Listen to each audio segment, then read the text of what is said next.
Why did y'all do that? Why did y'all do that? Keep your waifu away from this anime because this anime is like the Game of Thrones for waifu. Everybody and anybody can get it. No one is safe, especially cute girls. You like this girl? Nope, she's dead. Her, she's dead too. There is no one that's safe in this anime. An anime that's called My Instant Death Ability is So Overpowered, No One in This Other World Stands a Chance Against Me. That title alone should tell you everything you need to know about this series. I never understood what trash anime really is until for the second time I've seen this series. The first time as a manga, and I'm just binging the content without actually digesting what I'm reading. And the second time watching the anime, and at the end of it, I'm like, wow, this was garbage.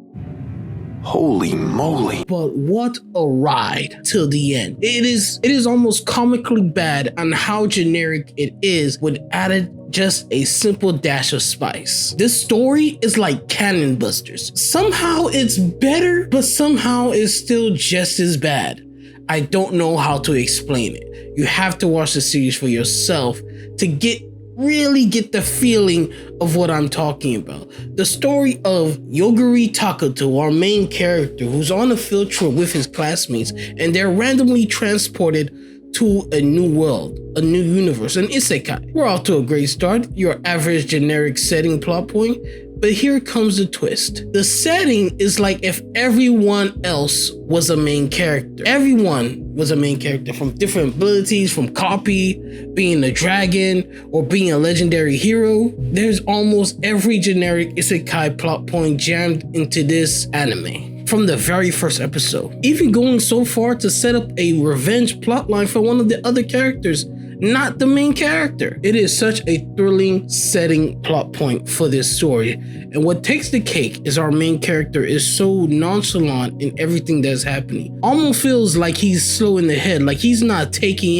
into what's actually happening until we learn why. The man is not threatened by anything that is happening in the plot. And I mean any. Till we learned out that the main character is the main character because he has the ability, anything he says dies, anything. And we just show how much anything actually is, how OP this character is.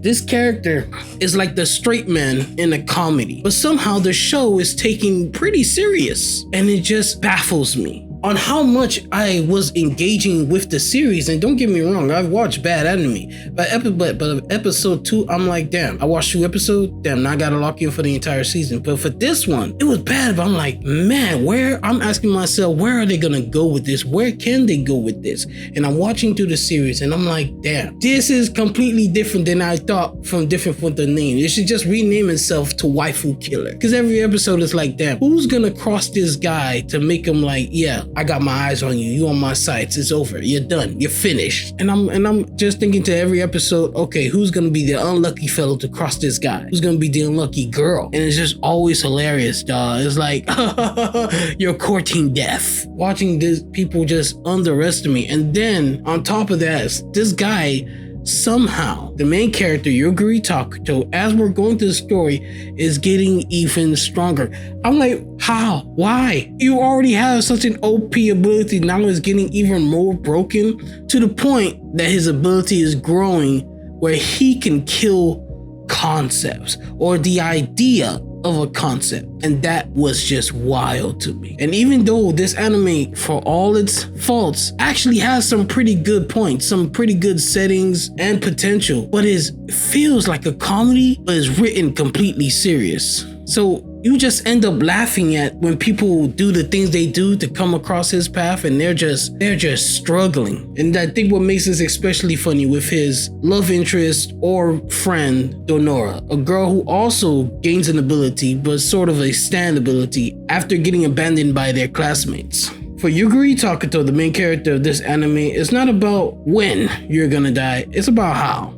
As both Yoguri Takuto and Tomochika Donora embark on a journey to find a way back to their original world, and along the way they encounter various challenges, people who try to challenge them or want their power or test their power. they come across numerous types of character archetypes you might find in the generic isekai setting. Individuals with powerful abilities, but none of them can take on Yuguri's Takuto instant death power. Part of the anime is finding a way back to their original world while also discovering more about Yuguri's past that shrouded in mystery on how or who or what he is, showing that he was raised in a secret lab and observed by the government due to his unique ability. I think the funniest part about this anime, out of all the generic tropes they add into this show actually goes out of its way to not add a harem tag. This show is the waifu killer. Every episode, there's a new girl trope, a new girl archetype, waifu archetype, just downright devastated. No one is safe, not even the loli. This anime does good what Cannon Bustard failed to do. Even while being bad, have something interesting to be the focal point and still be hilarious, even with a mashed pit of tropes, archetypes, and cliches. I'd let the creator cook, just not in my kitchen.